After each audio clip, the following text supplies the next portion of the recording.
ইসলামী রাষ্ট্র ব্যবস্থার আরেকটা মূল বিষয় আছে যে কোনো মহিলা নেত্রী আবার আমির হইতে পারবে না, হইতে পারবে না। কোনো মহিলা নেত্রী আমির হইতে পারবে না। আর রাষ্ট্র চলবে সূরা ভিত্তিক। কিভাবে চলবে? সূরা ভিত্তিক। তো হ্যাঁ, মাশওয়ারা দিতে পারে, হয়তো মাশওয়ারা দিতে পারে, হ্যাঁ, কিন্তু আমির হইতে পারবে না।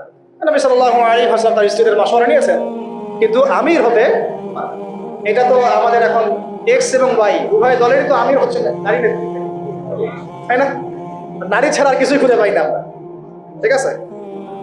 হ্যাঁ, নারী প্রবেশটা আছে। নারী নেতৃত্ব ইসলামে জায়েজ নাই। নারীদেরকে ওই কাজের জন্য আল্লাহ পাক সৃষ্টি করেন নাই, ঠিক আছে? আল্লাহ পাক আমাদেরকে বোঝার তৌফিক দান করুন। আমেরিকা কখনো নারী নেতৃত্ব নিয়ে আসে না, ইসরায়েল আনে না, পশ্চিমারা আনে না, আর আমাদেরকে শেখায় নারী অধিকার।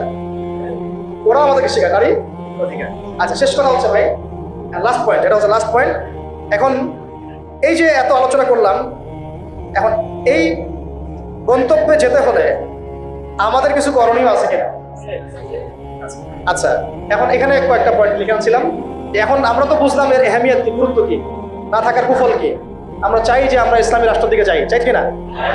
আমাদের করণীয় হচ্ছে 1 নম্বর ভাই, 1 নম্বর ইলম অর্জন করা। কি করা? এই ইলম শুধু একমুখী জ্ঞান হলে হবে না, বহুমুখী ইলম অর্জন করতে হবে, যাতে আমি কোরআন সুন্নাহর জ্ঞান দিয়ে বিশ্বকে ডিল করতে পারি। বুঝা গেছে? 2, ইলম অনুযায়ী আমল বাড়ায় দেওয়া। ইলম অনুযায়ী আমল বাড়ায় দেওয়া। 3, তাজকিয়া অর্জন করা, তাজকিয়া বা আত্মশুদ্ধি অর্জনের চেষ্টা করা। 4, এই তাজকিয়া বা আত্মশুদ্ধি আবার একা একা অর্জন করা যায় না, উস্তাদের সোহবত লাগবে। ইলম শিখতে এবং তাজকিয়া অর্জন করতে বরেণ্য উলামায়ে কেরাম এবং বুজুর্গদের সোহবত লাগবে। 4 নাম্বার। 5 হচ্ছে যে আমার অর্থনীতি সম্পূর্ণ হালাল হতে হবে। কি হতে হবে? হারাম খোরদের দ্বারা কোনো ইসলামী রাষ্ট্র কায়েম হবে না, ঠিক আছে?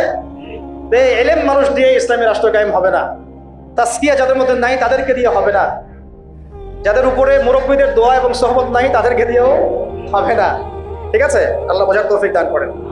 5 নম্বর হচ্ছে, আচ্ছা 6 নম্বর হচ্ছে যে আমাদেরকে শারীরিক এবং মানসিকভাবে প্রস্তুত থাকতে হবে। শারীরিক এবং মানসিকভাবে প্রস্তুতি রাখতে হবে। এটা আপনারা বুঝে নেন আমি কি বুঝাতে চাইছি। 6 নম্বর হচ্ছে যে আমাদের সবাইকে, একজনকে না, সবাইকেই সৎ কাজে আদেশ করতে হবেই হবে। সবাইকেই সৎ কাজে আদেশ করতে হবে, সবাইকে অসৎ কাজে নিষেধ করতে হবে, সবাইকে আদর্শ পরিবার গড়ার চেষ্টা করতে হবে। যদি পরিবার আমার কথা না শুনে, আমার আকীদা আদর্শে আমার সাথে না থাকে, প্রয়োজনে আসহাবুল কাহাফের মতো একা চলতে হবে, তাও আপনাকে বাতিলের সামনে আপোষ করা বা আত্মসমর্পণ করা যাবে। 9 হচ্ছে আমাদের সন্তানদেরকে এবং এই তরুণ প্রজন্মকে এবং আমাদের সন্তানদেরকে একেবারে মর্দে মুজাহিদ রূপে করতে হবে। বলেন ইনশাআল্লাহ। আমাদের তরুণ প্রজন্মকে এবং আমাদের সন্তানদেরকে একদম মর্দে মুজাহিদ রূপে করতে হবে। কয়টা বলছি? 8টা? 9টা? 9 নম্বর। 9 নম্বর হচ্ছে যে এটা দাবি আমাদের, এবং কাজও কিভাবে করব আমরা জানি না এখন পর্যন্ত, কিন্তু আমাদের দাবি উত্থাপন করা উচিত। সেটা হলো আমাদের এই তরুণ সমাজকে, অন্তত তরুণ যুব সমাজকে বাধ্যতামূলক প্যারামিলিটারি প্রশিক্ষণের ব্যবস্থা করতে হবে। এটা ছাড়া আমরা কিন্তু প্রস্তুতি গ্রহণ করতে পারবো, ঠিক আছে? আল্লাহ পাক আমাদেরকে বোঝার তৌফিক দান করুন। তারপরে প্রত্যেকটা ডিপার্টমেন্ট থেকে ভারতীয় সমস্ত দালালদেরকে দূর করতে হবে, এবং যত বিজাতীয় দালাল আমাদের দেশে আছে, যারা বাংলাদেশকে আমেরিকা বানাতে চায়, বাংলাদেশকে ভারত বানাতে চায়, হ্যাঁ, বাংলাদেশকে নিয়ে ষড়যন্ত্র করে, এরা যে বা যারাই হোক, এদেরকে কোনো স্থান দেওয়া যাবে না, ঠিক আছে? 10 নম্বর হচ্ছে যে সবসময় আল্লাহ রাব্বুল আলামিনের পথে নিজের জান, মাল, সময়, শ্রমকে বিলায় দেওয়ার মানসিকতা রাখতে হবে। যে কোনো অবস্থায় আমার জান, আমার মাল, আমার শ্রম, আমার সময়, এগুলোকে আল্লাহর রাস্তায় ঢেলে দেওয়ার মানসিকতা থাকতে হবে। এরপরে অবশ্যই থাকতে হবে যে ওলামায়ে কেরামদের সাথে নিসবত রাখা, এবং ওলামায়ে কেরামদের যে জামাআত, এই জামায়াতের সাথে থাকা, একাকী জীবনযাপন না করা, ওলামায়ে কেরামের জামায়াতের সাথে থাকা এবং তাদের হাতকে শক্তিশালী করার চেষ্টা করা, ঠিক আছে? তারপরে আরো জরুরি হচ্ছে যে আমাদের প্রত্যেকটা ডিপার্টমেন্টের ভাইদেরকে দাওয়াত দিতে হবে। শুধু আমাদের মধ্যে দাওয়াতটা রাখলে হবে না, আমাদের পলিটিশিয়ান, বিত্তশালী, হ্যাঁ, আমাদের প্রশাসন, আমাদের ফোর্সগুলা, আমাদের সরকার, সবার মধ্যে দাওয়াতটাকে প্রচার করতে হবে, ঠিক আছে? কয়টা বলছে লিখতে থাকো? কয়টা হচ্ছে? 12টা? 11টা? 12টা হচ্ছে যে ইসলাম বিরোধী যত মতবাদগুলো আছে এই সমস্ত মতবাদগুলোকে চিহ্নিত করতে হবে, এগুলো থেকে দূরে থাকতে হবে। বুঝা গেছে? ইসলাম বিরোধী যত মতবাদ আছে সমস্ত মতবাদ চিহ্নিত করা আগে, যেমন বললাম ডেমোক্রেসি, সোকল কমিউনিজম, সোকল এই সেকুলারিজম, এগুলো ফাইন্ড আউট করতে হবে, করে দূরে থাকা ঠিক করতে হবে। তারপরে হচ্ছে কত 13 সাহাবাওয়ালা জীবন যাপন করতে হবে। সাহাবাওয়ালা জীবনযাপন, সাহাবাওয়ালা জিন্দেগি, দুনিয়ার পূজা ত্যাগ করতে হবে, দুনিয়ার পূজা ত্যাগ করতে হবে, সাহাবাদের মতো জিন্দেগি যাপন করতে হবে। ঠিক আছে? 14 হচ্ছে অল্পে তুষ্ট থাকতে হবে, অল্পে তুষ্ট থাকতে হবে, দুনিয়ার নেশায় ডুবে যাওয়া যাবে না। 15 হচ্ছে বিয়ের সাথে দ্রুত করে ফেলতে হবে, কারণ আছে, কারণ হচ্ছে এটা আপনাকে অস্থিরতা থেকে স্থিরতা দেবে।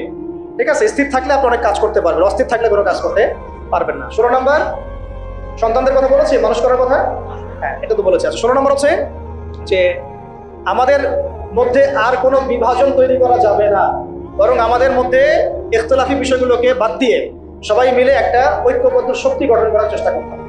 ঠিক আছে? এটা খুব জরুরি জিনিস, সবাই মিলে একটা জাতীয় ঐক্য গঠনের চেষ্টা করতে হবে।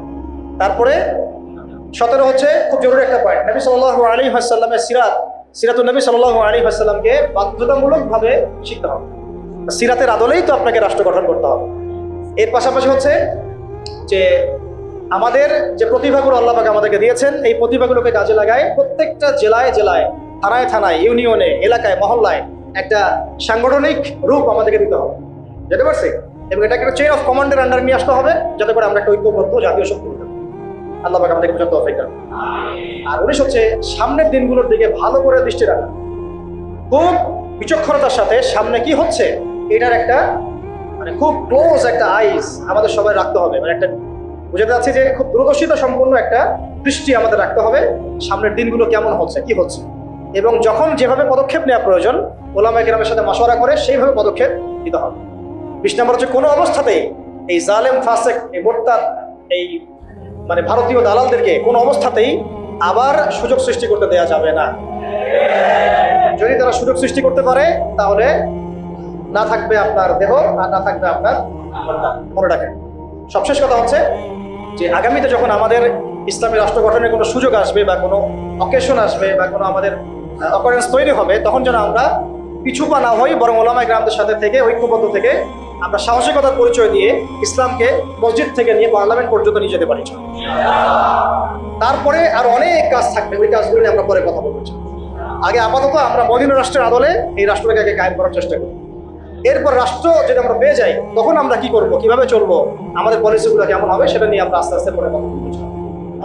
আমরা সবাইকে প্রথমত ইসলামী রাষ্ট্রের আহমিয়ত, গুরুত্ব বোঝার তৌফিক দান করেন।